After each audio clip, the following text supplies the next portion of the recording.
But when it comes to Big Ten tradition, Penn State would be near the top of the list. Whether it be one of the oldest traditions like the nameless football jerseys, maybe a newer one like the Turnaville, or one in between, started in the 1970s like the Penn State football game day button. In fact, here at the Penn State bookstore, there's an entire book dedicated to the button, each one displaying a clever saying or pun about the opposing team. But some traditions here at Penn State are more unknown, like that of the Penn State football Superfan. And hey, if you've ever been to a game at Beaver Stadium, you've likely run into this guy. In our quest to find Penn State's biggest fan, we paid a visit to the Keesey household. Here's my two employees, my son Nick, and Skater, the hound dog.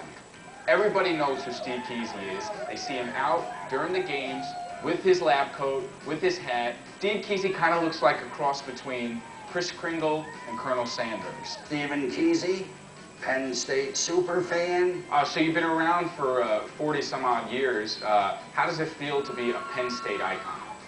Well, it's interesting, and it makes me feel good because I've worked hard to get this reputation. This is a ticket from 1923, an unused ticket, a Penn State Syracuse pin. This dates from the 20s or the 30s, and at this point in time, you just put a lion on there, which this is an African lion, and they have since gone to the Nittany lion.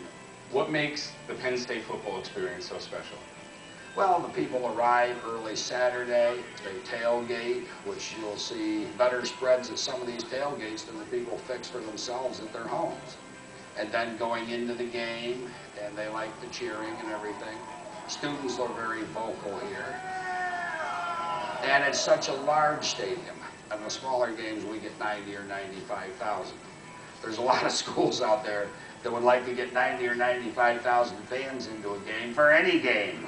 So you're a Penn State icon. Another Penn State icon, of course, Joe Paterno. What do you feel about Joe Paterno? Well, I think it's absolutely amazing that the man can still do his job at his age.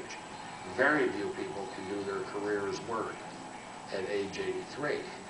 A lot of people try to say that he's too old and things like that, but my answer is he's forgotten more about coaching than a lot of these younger coaches know. Now, I see you have this Penn State nameplate here. How long have you had this guy? Oh, a friend of mine who was in Turkey in the military sent it to me. And then if you turn it over, it's supposed to say Penn State in Egyptian cartouches. We are Penn State! We are Penn State! Steve is letting everyone know at all times that he's a Penn State fan. What else would I do?